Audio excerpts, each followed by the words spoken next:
Bonjour et bienvenue sur le Rewind, un Rewind qui sera jazz, mais pas uniquement, puisqu'on va parler d'une des légendes du jazz et de la musique moderne, quelqu'un qui a commencé avec des musiques complexes et qui a terminé avec du hip-hop. On parle bien sûr du génie trompettiste Miles Davis. Miles Davis sur le Rewind, sonvideo.com, c'est maintenant, tout de suite.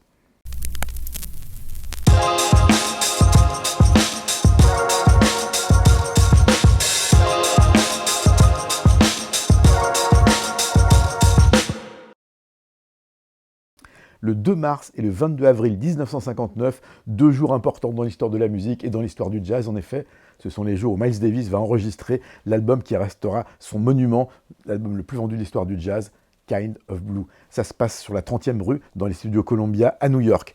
Un sextet All Stars avec notamment John Coltrane au saxophone et puis Bill Evans au piano, avec une façon de construire le disque assez particulière, puisque contrairement à l'habitude qu'il y a dans le jazz, avec des partitions écrites, en effet, quand Miles Davis accueille ses musiciens dans le studio, il se contente de leur donner une trame musicale, quelques idées mélodiques, mais pas de partition. Le but, atteindre la spontanéité totale. Et c'est ce qui va arriver. Ce disque incroyable est même enregistré pour un de ses morceaux, en tout cas en une seule prise, c'est Flamenco Sketches, un morceau dont la première prise sera la bonne.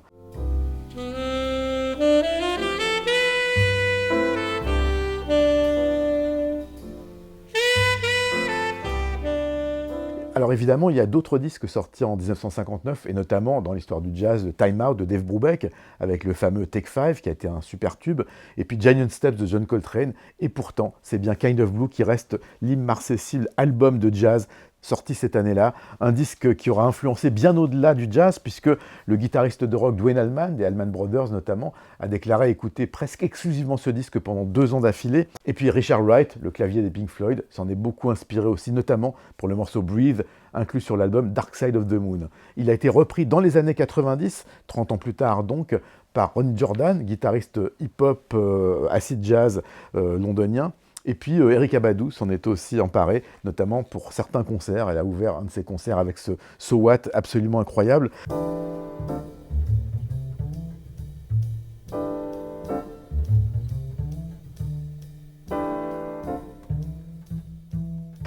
Et puis Quincy Jones, l'ami de longue date de Miles Davis, qui adorait évidemment Kind of Blue, avait déclaré à propos de cet album, en parlant à Miles, ça sera toujours ma musique, mec, je joue Kind of Blue tous les jours, c'est mon jus d'orange, il sonne encore comme s'il avait été réalisé hier.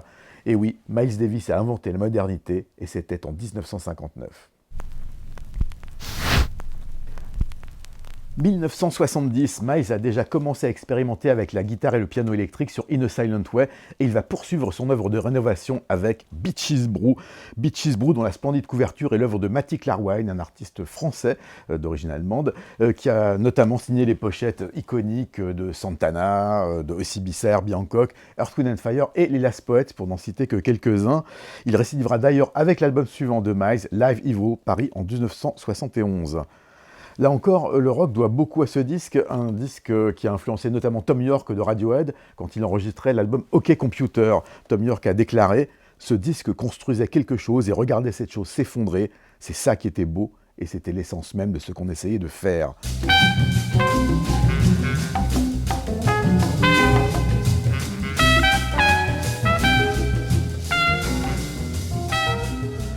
Dès le premier titre, Pharaoh's Dance, eh bien on sent que Miles est prêt à fouler de nouveaux territoires et à froisser les orthodoxes. Il y a du funk dans ce jazz, en effet, un peu de rock aussi, mais soyons clairs, l'appréciation de cet album n'était pas unanime. Par exemple, le musicien Donald Fagen a déclaré que pour lui, Miles Davis avait fait un espèce de fourre-tout, qu'il essayait de jouer du funk et qu'il avait pris les mauvais musiciens pour cela.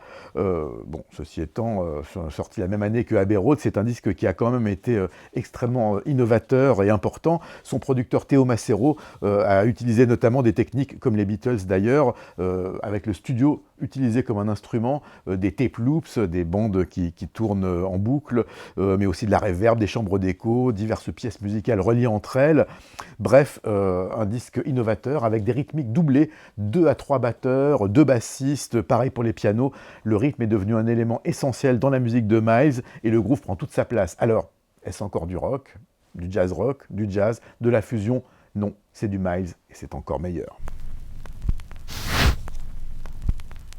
1972, le funk prend le pouvoir, James Brown est à son top, les films de blaxploitation cartonnent, c'est la musique noire qui monte et il se trouve que Miles Davis, qui ne veut jamais être en retard et qui veut toujours être frais, décide d'enregistrer un album influencé par ces musiques-là. C'est en pensant à Sly Stone et à James Brown que j'ai enregistré ce disque, disait-il dans ses mémoires, pour évoquer On the Corner dont la couverture assez cartoonesque de Corky McCoy en dit long sur les intentions de son auteur. Alors on sait que Miles Davis écoutait sans cesse It's Time, c'était son morceau préféré sur l'album de Sly and the Family Stone, Fresh. Et puis pour la rythmique, encore une fois très importante, il a pris comme bassiste Michael Anderson, qui a joué notamment avec Stevie Wonder et avec Aretha Franklin. Bref, du groove et une batterie avec un rythme sur le one, même si le funk de Miles est évidemment un peu différent et un peu plus complexe que celui de James.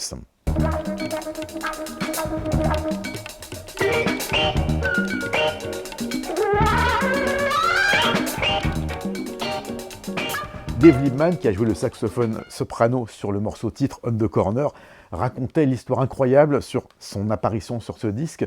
Il est chez son médecin à Brooklyn, la secrétaire lui passe le téléphone, c'est sa mère qui lui dit que un certain Théo a appelé, Théo c'est Théo Macero, et il lui a dit d'être entre Madison et la 52e rue dans le studio pour venir tout de suite jouer sur le disque de Miles Davis. Alors évidemment, ni une ni deux, Dave prend sa voiture, fonce de Brooklyn à Manhattan, se gare en double fil, monte au studio et trouve Miles Davis qui le salue en pleine session. Les musiciens sont en train de jouer. Il lui dit, Miles Davis dit à Dave, donc prends ton saxophone, sa soprano et commence à jouer. Le petit problème, c'est que la plupart des musiciens sont branchés sur la console et donc tout ce qu'entend Dave, c'est les percussions et le bruit des touches de piano. Mais même s'il n'a pas la tonalité, il va quand même se lancer dans un solo qui sera intégré donc au morceau On the Corner, et à la fin de la session, Miles Davis lui dit même « Tu viendras jouer dans mon groupe », ça se passera 6 mois plus tard. Une histoire incroyable qui montre que cet enregistrement chaotique était encore une fois, comme Miles aimait le faire, un enregistrement plein de spontanéité. Plus tard, Miles Davis dira en parlant de On the Corner, c'est la rencontre de James Brown et de Karlheinz Stockhausen. En effet, il y a du minimalisme dans ce disque, une influence des musiques concrètes, mais aussi du funk, on l'a dit, et le morceau le plus accessible du disque, Black Satin, a d'ailleurs été repris dans les années 80, en 1985, par Sly and Robbie, oui, le duo reggae qu'il a intégré sur son album Language Barrier.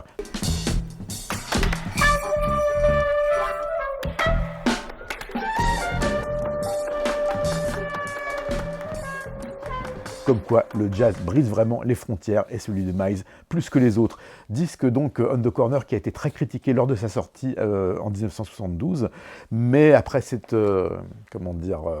pied de nez aux orthodoxes, Miles a réussi à faire l'unanimité aujourd'hui puisqu'il est clair désormais que On the Corner est une des pierres angulaires du jazz et de la musique contemporaine, un album réhabilité et aujourd'hui considéré comme un classique de Miles Davis.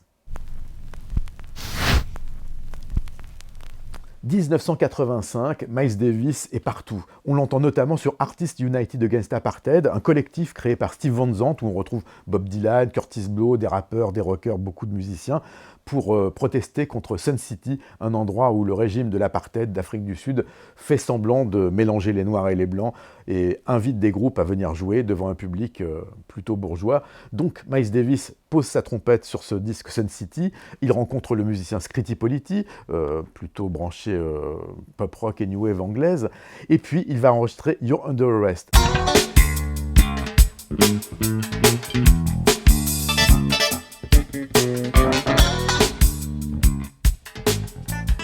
Un titre qui fait directement référence à cet incident dont on a parlé un peu plus tôt. Vous savez, quand en 59, au mois d'août, il se fait arrêter et tabasser par un policier blanc, et ce policier blanc lui sort les fameux Miranda Warning, You're Under Arrest, vous avez le droit de rester silencieux, etc., etc. C'est cette formule qui va donner son titre à cet album sorti en 85, et sur lequel on entend le musicien Sting, oui, Sting de The Police. Que vient faire Sting? Eh bien, il a été présenté par Daryl Jones, bassiste de l'album. Daryl Jones qui plus tard deviendra le bassiste attitré des Rolling Stones. Et donc, quand Daryl présente Sting à Miles Davis, ce dernier demande à Sting « Est-ce que tu parles français ?» Sting répond oui, et aussitôt, il lui demande de parler, plutôt que de chanter, en français, ces fameux Miranda Warning, où il va donc dire vous êtes en état d'arrestation, etc., etc. Donc une façon assez originale pour Sting d'être présent sur un disque de Miles Davis. Un disque riche et varié, un disque qui se tourne vers la pop, puisqu'on y trouve deux versions de morceaux classiques de la pop. L'un, c'est Time After Time de Cyndi Lauper, et l'autre, c'est Human Nature de Michael Jackson. Human Nature, un classique tiré de l'album Thriller. Donc deux morceaux pop qui sont interprétés à sa façon par Miles Davis, qui du coup va cesser de collaborer avec Columbia Records, puisque après 30 ans en compagnie de Columbia Records, You're Under Arrest sera le dernier album studio, même si évidemment Columbia ressortira d'anciens morceaux et d'autres disques par la suite dans les années à venir. En tout cas, ce qui est sûr, c'est que cet album You're Under Arrest, c'est encore un grand album signé Miles Davis, un album iconoclaste, un album loin du jazz, mais pas si loin que ça, un album de Miles Davis. La décennie 80 est décidément très riche pour Miles Davis, qui rencontre notamment Prince, qui devait enregistrer quelques morceaux sur l'album Toutou, un album avec la couverture splendide, une photo d'Irving Penn. Le verso n'est pas moins magnifique. Un album qui finalement n'inclura pas Prince. On entendra quelques extraits des collaborations entre Miles Davis et Prince, notamment sur la version intégrale de Sign of the Times, où sur les bonus on retrouve une jam hallucinante de 20 minutes entre Prince et Miles Davis. Et puis Miles Davis jouera sur scène quelques morceaux de Prince, dont Movie Star et Penetration. Prince est absent de ce disque, un disque donc qui sera majoritairement produit par Marcus Miller, le bassiste extraordinaire et très groovy. Un disque très marqué par la modernité et celle notamment des années 80, c'est-à-dire des synthétiseurs, des boîtes à rythme, ce qui évidemment déplaira fortement aux gardiens du temple jazz, mais ouvrira le jazz, enfin la version de Miles du jazz, à un public plus jeune, et c'était le but de Miles Davis. On retrouve sur un morceau Perfect Way Scritti Politti, groupe anglais, en fait alias de groupe, puisque c'est Green Gardside qui est l'unique membre de ce groupe britannique, et puis aussi George Duke sur le morceau Backyard Ritual.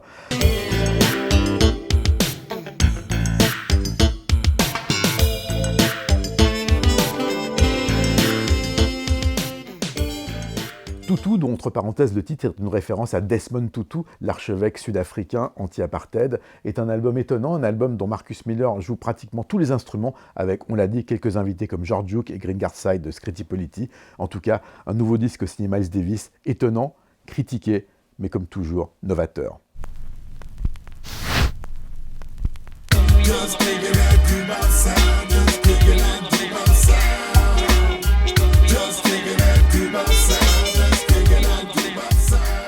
1991, Miles veut trouver le son de la rue. Il n'en aura pas le temps puisqu'il va mourir en août, mais il aura quand même le temps de commencer un album qui s'appelle The Do-Up. Le Picasso du jazz, comme l'appelait Jack Lang, qui lui a donné la Légion d'honneur, a en effet envie de s'imprégner de ce son de la rue et ça va donner Do-Bop. Do-Bop, la contraction de Do-Wop et de hip-hop. Un album pour lequel il va s'assurer les services de Easy Moby, un producteur et rappeur assez peu connu du grand public, mais dont la carrière est assez exemplaire. Il a créé le groupe Rappin' is Fundamental, dans lequel il est artiste rap, où il mélange le doo-wop, les harmonies doo-wop et le hip-hop. Et puis, il a aussi été producteur, notamment pour Notorious Big, avec plusieurs morceaux sur son album Life After Death. Et c'est donc lui qui va créer l'architecture de cet album. 6 morceaux vont être finalisés avec Miles Davis lui-même. Et puis, la mort de Miles met un point d'arrêt à l'album. Mais en fait, sur l'incitation des producteurs de Miles, Easy Moby va continuer le travail et il va prendre des solos de Miles Davis sur lesquels il va créer des instrumentaux. Et c'est comme ça que l'album Do-Wop va sortir, un album avec 9 morceaux, dont 6 donc, ont été terminés du vivant de Miles Davis. Un album étonnant, un album qui montre que Miles Davis était prêt à aller de plus en plus loin dans cette modernité qu'il a toujours recherchée. L'histoire de Miles Davis, c'est aussi l'histoire de certains rendez-vous ratés, notamment celui avec Prince, on l'a vu, même s'ils ont joué ensemble, notamment à Paisley Park à la fin des années 80. Mais ce qui est sûr, c'est que cet album, Do-Wop, est un album absolument facile à écouter pour quelqu'un qui est dans le hip-hop. Et c'était ça l'important pour Miles Davis. En effet, le côté très groovy, avec des samples notamment de Slick Rick, de Kool and the Gang, de Donald Byrd, rend l'album assez facile d'écoute. Le groove est celui du hip-hop, avec des machines électroniques et des samples. Un disque donc assez étonnant, un disque très moderne, un disque qui reste donc le dernier enregistré par Miles Davis, même si Rubber Band, enregistré en 85, sortira en 2019. En tout cas, ce qui est sûr, c'est que ce disque est un nouvel exploit de Miles, qui reste moderne, là où la plupart des jazzmen sont coincés dans quelque chose de plus classique. Un disque d'un artiste unique, un artiste unique qui, et on terminera là-dessus, a répondu à la baronne Pannonica de Königswarter, qui est une ex-Rothschild, qui avait demandé à 300 musiciens de jazz quels étaient leurs 3 vœux. Eh bien Miles Davis, lui, n'en a donné qu'un seul, un vœu assez glaçant et qui témoigne bien de ce qu'était la condition des Noirs aux États-Unis. Mon seul vœu, a-t-il dit, c'est d'être blanc. Miles Davis, le plus grand musicien noir, le plus grand musicien tout court du jazz, Miles Davis dans le Rewind. Fin de ce Rewind consacré à Miles Davis. On se retrouve le mois prochain pour un nouveau Rewind. Et d'ici là, n'oubliez pas de liker la page et de vous abonner à la chaîne YouTube sonvideo.com. À bientôt, c'était Jazzy. Salut!